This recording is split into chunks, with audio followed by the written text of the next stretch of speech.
All right, for our squat, I want you to stand shoulder width apart with your feet pointed outward slightly. I want you to keep your core engaged and your chest up throughout the movement. When beginning to descend into the squat, just remember to sit in between your legs and that your knees need to track over your feet. Once you get to the bottom, hold for a brief moment, and when you're ready to come up, press your feet into the ground to ascend. Once at the top, squeeze your quads and your glutes. And don't forget to take a deep breath in at the start of the movement and take a breath out on the way up. Some common errors of the squat are not keeping the core braced, not reaching parallel or below, knees caving in, and not maintaining a neutral spine. So one way to progress the squat is to do a box squat, and a progression would be a pause squat holding for 2 to 3 seconds. Alright, so for the split squat, I want you to start off with your knees bent at 90 degrees with one foot in front of you on the ground and one leg behind you. Keep your core engaged throughout the movement and your chest up. To begin the movement, drive off of that forward leg while stabilizing yourself with that rear leg. Squeeze your quads and your glutes at the top of the movement. And just like in a squat, I want you to breathe.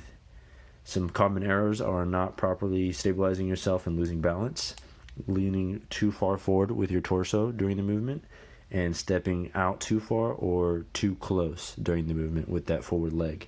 A good progression would be a banded split squat where you put the band underneath your forward leg, and the regression would be the TRX split squat.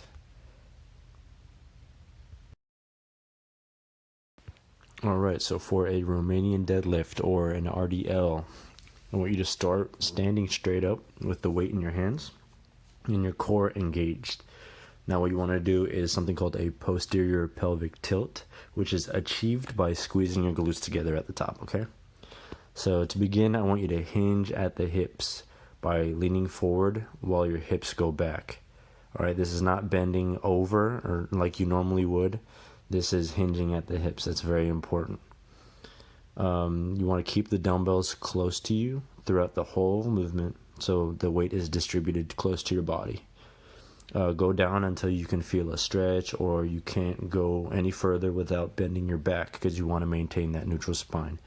And come back up by standing straight up and squeezing your glutes at the top. Some common errors are no posterior pelvic tilt. That is very important. If you're not doing that, you're most likely hyperextending your back. Another issue is the back rounding at the bottom and hyperextending at the top. Remember, you want to keep a neutral spine throughout the whole movement. And lastly, not hinging at the hips. You need to hinge at the hips to do this movement correctly.